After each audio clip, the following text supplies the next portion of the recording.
میرے نبی صلی اللہ تعالیٰ علیہ وسلم ایک جنگ کے لیے لشکر لے کر جا رہے ہیں، صحابہ کرام کا لشکر ساتھ ہے اور جنگ کے لیے جا رہے ہیں۔ راستے میں کسی جگہ پڑاؤ ڈالتے ہیں، کسی جگہ ٹھہرتے ہیں رات گزارنے کے لیے۔ تو وہاں میرے نبی صلی اللہ تعالیٰ علیہ وسلم اپنے صحابہ کرام کو میں سے 2 بندوں کی ڈیوٹی لگاتے ہیں، ایک مہاجرین میں سے اور ایک انصار میں سے 2 صحابہ کو چنتے ہیں اور فرماتے ہیں تم نے رات بھر پہرا دینا ہے، تم نے رات بھر پہرا دینا ہے، کہیں اچانک ہماری فوج سو رہی ہو اور دشمن اٹیک نہ کر دے، تم نے پہرا دینا ہے، رات کو جاگنا ہے اور اگلے دن ہم نے دشمن کے سامنے پہنچ جانا ہے اور پھر جنگ ہونی ہے۔ تو یہ 2 صحابہ مہاجر اور انصاری صحابہ آپس میں ایک الگ جگہ پہ آ جاتے ہیں جہاں انہوں نے رات گزارنی ہوتی ہے۔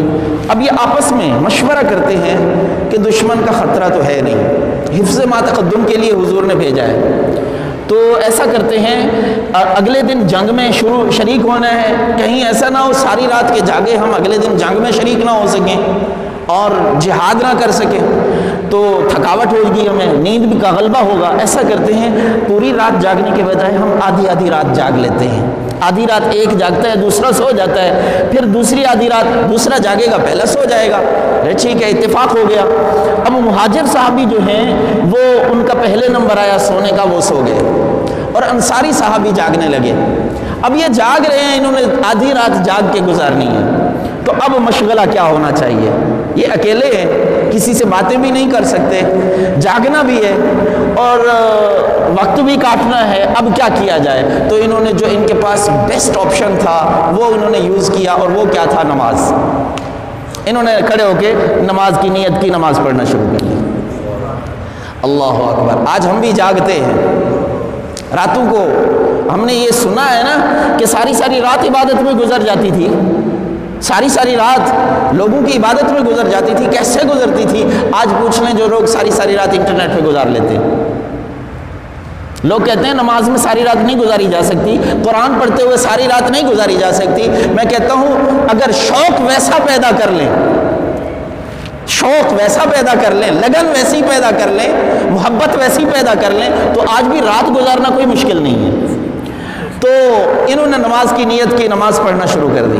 نماز پڑھ رہے ہیں، دشمن آیا، ایک بندہ آیا، اس نے دیکھا کہ سامنے ایک بندہ کھڑا ہوا ہے، اندھیرا ہے، اب ایک سایہ سا عکس سا نظر آ رہا ہے، لیکن اسے واضح نہیں ہوا کہ یہ بندہ کر کیا رہا ہے۔ تو اس نے دیکھا ایک بندہ کھڑا ہوا ہے پہرے پہ، اس نے کیا کیا؟ وہیں سے تیر بنایا، کمان پہ چڑھایا اور نشانہ تاک کے مارا، سینے میں آ کے لگا، اور صحابی نماز پڑھ رہے ہیں۔ انہوں نے تیر کو کھینچ کے پھینک دیا، نماز پڑھتے جا رہے ہیں، نماز کنٹینیو۔ اس نے دیکھا کہ بندہ تیر تو گیا ہے لیکن شاید تیر لگا نہیں ہے، کیونکہ تیر لگتا تو بندہ گر جاتا نا، بندہ کھڑا ہوا ہے اس کا مطلب ہے تیر لگا نہیں ہے۔ اس نے ایک اور تیر مارا، وہ بھی سینے میں آ کے لگا۔ انہوں نے وہ تیر نکال کے پھینک دیا اور نماز کنٹینیو۔ اس نے پھر تیسرا تیر مارا، جب تیسرا تیر لگا تو انہوں نے نماز توڑی اور اپنے مہاجر صحابی دوست کو جگایا، اٹھو دشمن نے اٹیک کر دیا ہے، دشمن نے حملہ کر دیا ہے، اٹھو۔ اب یہ دونوں اٹھے اور انہوں نے تیروں پہ، کمانوں پہ تیر چڑھائے اور اس کو مارے، وہ اکیلا بندہ تھا بھاگ گیا۔